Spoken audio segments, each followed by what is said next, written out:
बातचीत का सिलसिला हमारा जारी है प्रोफेसर जयंती पटेल साहब के साथ। और अब हम जो है मूल प्रश्न पे सीधे चले जाते हैं। सर, मूल सवाल जो आज पूरे देश में उठा है वो ये है कि एक कि जो डुप्लीकेट सर्टिफिकेट दिखा रहे हैं, उस सर्टिफिकेट का जो फॉन्ट है वो कंप्यूटर का फॉन्ट है, और उसमें यूनिवर्सिटी का जो स्पेलिंग है उसमें वी जो है वो बी दिखता है। आप इतने साल आपने पढ़ा है, आपको पूरे गुजरात में, और आप तो जेएनयू के भी सलाहकार रहे हैं, आप दिल्ली यूनिवर्सिटी के भी सलाहकार रहे हैं, आपका जो एजुकेशनल जो आपका करियर है वो एक बहुत ही जाजरव्यमान, मतलब बहुत ज्वलंत है एकदम। आपको क्या लगता है, ये जब विवाद हो रहा है फोन को लेकर, स्पेलिंग को लेकर, आपका क्या मानना है इस डिग्री के बारे में? सब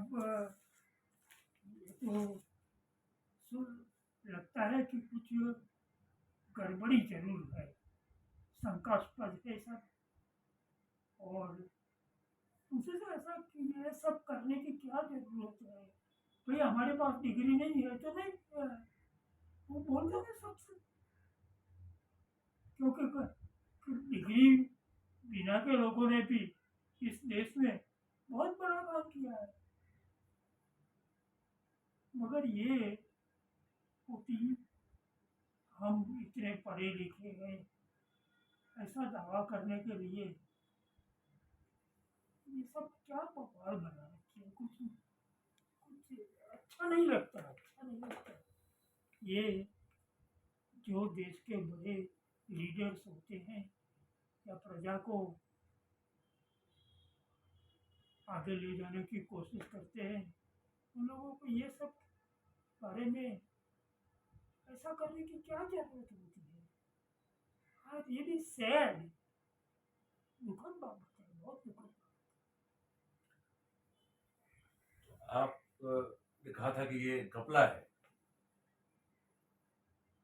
मुझे मैं जब तक अच्छी तरह से कन्विंस नहीं होता कि ये सब ऐसा है, तब तक मैं कोई अभिप्राय नहीं दूंगा।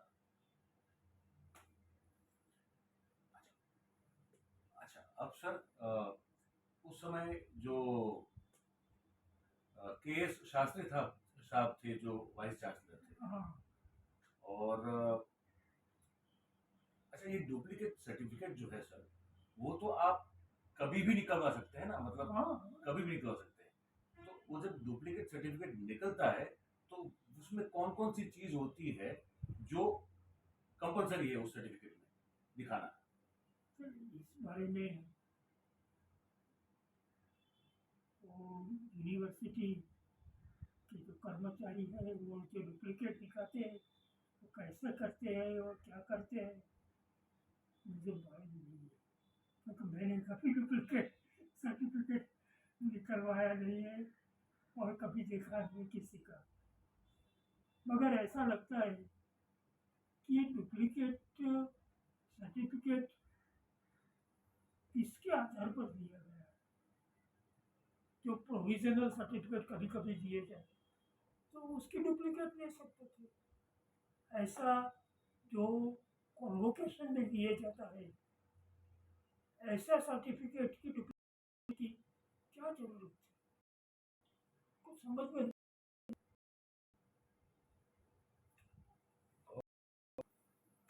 सवाल है मेरा, वो जो स्पेलिंग है उसमें यू एन आई, वो बी बी जैसा लग रहा है। तो आपने तो उस समय के सर्टिफिकेट देखे हैं, तो उसमें इस तरह का होता था क्या स्पेलिंग कभी? Yes, it is a wrong spelling definitely. और फॉन्ट के बारे में पर जो प्रश्न उठा रहे हैं वो मुझे सच्चा लगता है। जो डुप्लीकेट है, तो सब डुप्लीकेट ही है, क्या है कुछ समझ में नहीं आता।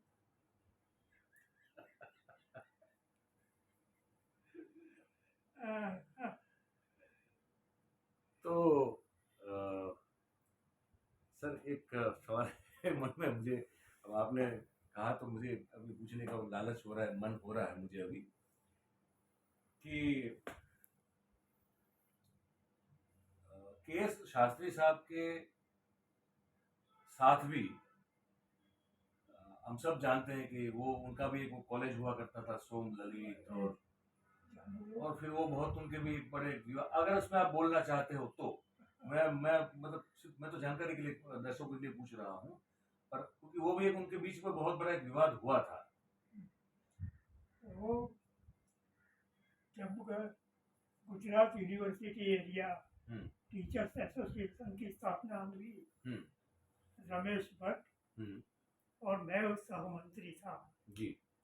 बाद में जब मैं यूनिवर्सिटी पोस्ट ग्रेजुएशन में आया और मेरी जगह के शास्त्री को रमेश भाई ने मंत्री बनाया जी। उसी वक्त मैंने रमेश भाई को कहा था कि मैं इस आदमी में मुझे शक है, मैं उसे अच्छा मुझे वो प्रमाणिक नहीं लगता। कौन? के.एस. शास्त्री। अच्छा। उस वक्त कहा था और बाद में तो हम एक दूसरे के साथ सतत टकराते रहे हैं। जी जी जी। और उन्होंने मेरा प्रमोशन भी समझ रहा हूँ। बाद में बहुत बवाल किया और मुझे जो अपेक्षा थी इतना यूनिवर्सिटी की ओर से नहीं मिला। जी जी। ऐसे तो मुझे मुंबई यूनिवर्सिटी में अफ्रीकन स्टडीज में अपॉइंटमेंट मिली थी जी। मुझे कहा गया था कि आप यहाँ ही अफ्रीकन स्टडीज डेवलप करें, तो मैंने मुंबई की ऑफर जाने दी और यहाँ रहा। अगर मुझे आगे आने से जो ये लोग जब सत्ता पर आए तो मुझे रोका। ये तो पर्सनल बात है, चलिए पर्सनल बात है। मगर मुझे उस आदमी में विश्वास नहीं है। अच्छा, पटेल साहब का कहना है कि जो उस समय के कुलपति थे के.एस. शास्त्री, जिनकी ये सिग्नेचर है नीचे, उनको लेकर काफी उनके बर्ताव और उनकी काम करने की पद्धति और सबको लेकर पटेल साहब कभी सहमत नहीं रहे और उनके बीच में टकराव रहा। तो अकॉर्डिंग टू पटेल साहब, के.एस. शास्त्री साहब was not that credible personality. ये मैंने जो आपके शब्द है वो मैंने बिल्कुल बता दिए। अब एक आखिरी सवाल आपसे पूछना है सर, मैंने बहुत समय लिया आपका और आपने मुझे दिया, मैं I am very much thankful to you. एक आखिरी सवाल पूछना है, आप क्योंकि राजशास्त्र पढ़ाते रहे हैं, आपने इतनी लंबी करियर आपकी, पता नहीं कितने कितने स्टूडेंट्स जो है आपके नीचे पढ़ के जो है आज क्या क्या कौन सी पोजीशन पे काम, और वो भी शायद रिटायर्ड हो चुके होंगे, वो भी रिटायर्ड हो चुके होंगे अभी। तो इतनी बड़ी आपकी जब यात्रा रही तो बड़ा स्वाभाविक है कि आप जो है व्यक्ति और व्यक्ति के व्यक्तित्व को एक पहचान सकते हैं, एनालाइज कर सकते हैं। नहीं, ये बड़ा एक इसमें कोई रॉकेट साइंस होगा नहीं आपके लिए। अगर आप आपके जो पूर्व विद्यार्थी रहे हैं, हमारे आज के प्रधानमंत्री, उनके व्यक्तित्व के बारे में अगर आपने कोई आकलन किया हो तो वो दर्शकों को बता दें। अगर आपने हमारे उस समय के आज के प्रधानमंत्री और उस समय के आपके पूर्व विद्यार्थी MA पार्ट 1 के नरेंद्र मोदी साहब के बारे में, अगर उनके व्यक्तित्व के बारे में आपका कोई आकलन हो तो आप जरूर हमारे दर्शकों को बताएं।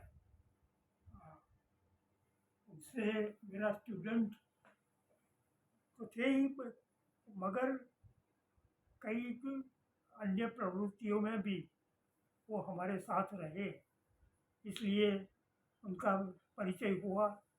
फिर उनका आचार विचार देखा, कई उनके साथ काम करने वाले कार्यकरों से भी बातें होती रही।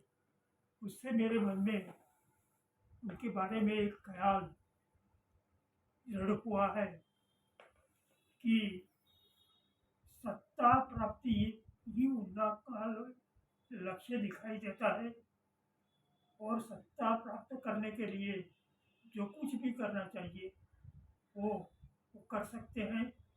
मैंने एक लेख भी लिखा है, नरेंद्र मोदी एक मूल्यांकन, जिसमें उनकी कार्य पद्धति के बारे में लिखा है। इसमें लिखा है कि वो जिन लोगों के सहारे आगे बढ़े उनको बाजू पर हटा के ये अपना आगे बढ़ते रहे हैं और सर उनका एक प्रचारक होने की वजह से आरएसएस में उनका एक प्रभाव और वर्चस्व रहा। उनका उन्होंने भरपूर प्रयोग किया और सत्ता हथियाई और सत्ता आने के बाद अपने जो हरीफ हो सकते हैं उनसे स्पर्धा कर सकते हैं उन सबको उन्होंने कैसे हटाया वो तो इतिहास की बात है। तो अब बड़ा खुल के जो है पटेल साहब ने अपना जो मूल्यांकन है उनके पुराने स्टूडेंट और उसके साथ अलग अलग गतिविधियों में शामिल रहे और आज के हमारे प्रधानमंत्री नरेंद्र मोदी साहब के बारे में इस साक्षात्कार को हम अब यहाँ समाप्त करते हैं। लेकिन मैं चाहूँगा कि मैं अभी जो बोलूँ इसको आप ठीक से सुनिएगा, इसलिए कि मैं अब इसको सम अप करने जा रहा हूँ। तो मैं जो समिंग अप कर रहा हूँ उसमें आपने जो कहा है उसका मैं एक छोटा सा सार दे दूंगा। तो मैं कुछ गलत तो नहीं कह रहा हूँ, उस बात का आप ध्यान से सुनिएगा ताकि मैं कोई गलत बात जो है आपका अर्थघटन गलत मेरी बात से वहां ना हो जाए दर्शकों के लिए। तो मैं इस कार्यक्रम को इस साक्षात्कार को अब समाप्त कर रहा हूँ। मैं जो पूरा समझा इस पूरी बातचीत में और जो सर ने कहा भी वो ये है कि जब ये डिग्री का ये इतना बड़ा विवाद खड़ा हो उठा है, सर का एक कहना ये है कि नरेंद्र मोदी साहब एमए पार्ट 1 में रेगुलर स्टूडेंट थे और क्लासेस में उनकी अटेंडेंस उतनी नहीं थी जिससे उनको टर्म ग्रांट की जाए, इसलिए सर ने ग्रांट नहीं की थी। उसके बाद उनको ये सलाह दी गई कि अगर आप एक्सटर्नल करेंगे तो फिर ये क्लास में अटेंडेंस का मामला नहीं आएगा। पर उन्होंने एक्सटर्नली एमए पार्ट 2 किया है कि नहीं किया है, सर को इस बारे में कोई जानकारी नहीं है। और सर का ये भी कहना है कि कहीं ना कहीं कोई ना कोई तो होगा जिसके साथ बैठकर उन्होंने एग्जाम दी होगी, ऐसा कोई क्यों मिल नहीं रहा है, ये भी सर का एक सवाल है जो हम सबका भी सवाल है।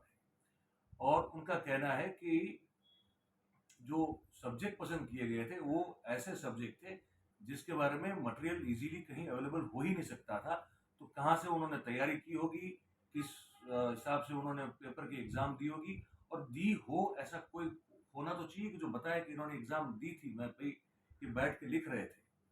सर कह रहे हैं कि इस बारे में भी बड़ी संदिग्ध बात है और ये जो चीज़ है वो शंका पैदा करती है उनके एमए क्लियर करने को लेकर कि उन्होंने एक्चुअली एमए पार्ट 2 क्लियर किया कि नहीं किया। ये जयंती पटेल साहब का भी उनको भी एक शंका है। दूसरा उनका बड़ा साफ कहना है कि यूनिवर्सिटी में जो डिग्री जो कन्वोकेशन में डिग्री दी जाती है उसी डिग्री का डुप्लीकेट देना कोई मतलब नहीं बनता। उनका कहना है कि प्रोविजनल सर्टिफिकेट जो है वो आराम से आप ले सकते हैं और वही जो है equivalent enough to your degree, तो वो क्यों नहीं हुआ। और फिर उसमें जो यूएनआई की जगह जो बी दिख रहा है, सर कह रहे हैं कि वो भी एक बहुत बड़ा शंका पैदा करने वाला है और उनका ये कहना है कि ये उस तरह का कभी हुआ नहीं करता था, ये संभव नहीं है। तो कुल मिला के प्रोफेसर जयंती पटेल साहब जो अभी 91 साल पूरा कर चुके हैं और बहुत ही समृद्ध करियर रहा है उनका, कारकिर्दी जो रही बहुत समृद्ध रही है और बहुत अच्छे अच्छे लोग उनके नीचे पढ़कर बहुत कुछ कर चुके हैं और वो रिटायर्ड भी आप तो हो चुके हैं। ऐसे इस स्तर और इस कक्षा और उस समृद्धि से जो है उन्होंने अपना पूरा जीवन जिया है। और ये जब ये कहते हैं कि ये डिग्री वाला मामला है अगर, और उन्होंने ये भी कहा कि झूठ अगर बोलना, क्यों बोलना डिग्री के बारे में झूठ, उन्होंने साफ कहा कि ये मामला शंकाजनक है और उस पर खुल के साफ होकर जो है प्रधानमंत्री को सबके सामने आके अगर डिग्री सही है तो यूनिवर्सिटी को फिर जो है इसको छुपाने की कोई ज़रूरत नहीं है। लोग डिग्रियाँ बड़े शौक से अपने घर पे रखते हैं, अपने ऑफिस पे रखते हैं। तो ये भी कहा, और दूसरा उन्होंने अपने व्यक्तिगत मूल्यांकन में जो कहा, वो ये कहा हमारे प्रधानमंत्री जी के बारे में कि सत्ता ही उनका परम ध्येय है और उसको पाने के लिए वो कुछ भी कर सकते हैं। ये प्रोफेसर जयंती पटेल साहब का आकलन है। एज विद्यार्थी के तौर पर भी उन्होंने आकलन किया और व्यक्ति के तौर पर भी किया। हमने कहा कि वो जो कहेंगे वही हम दिखाएंगे। हमारे इसमें कोई पर्टिकुलर, हमारा खुद का कोई एंगल नहीं है और ना कोई अपना कोई दृष्टिकोण है। जो बात थी एज इट इज हमने आप तक पहुंचाई है। अब आपको ये बातचीत हमारी कैसी लगी, आप अपनी कोई राय, प्रतिक्रिया, कमेंट, प्रतिभाव जो भी हो, आप जो नीचे कमेंट बॉक्स है उसमें आप जरूर दीजिए। हमको बड़ा अच्छा लगता है। और फिर अगर कार्यक्रम अच्छा लगता है तो भाई हम हमेशा कहते हैं लाइक कर दीजिए, वो एक बेल होता है उसको दबा दीजिए तो नोटिफिकेशन मिल जाएंगे आपको, है ना। तो जो हम कार्यक्रम करते हैं सब आप देख पाएंगे। और फिर शेयर करिए ताकि जितने ज़्यादा लोगों तक ये बात हम पहुंचाना चाहते हैं तो हम पहुंचा पाए आप सभी के सहयोग से। तो ये साक्षात्कार यहाँ हम समाप्त करते हैं। आप सभी का बहुत बहुत धन्यवाद। Thank you very much. नमस्कार।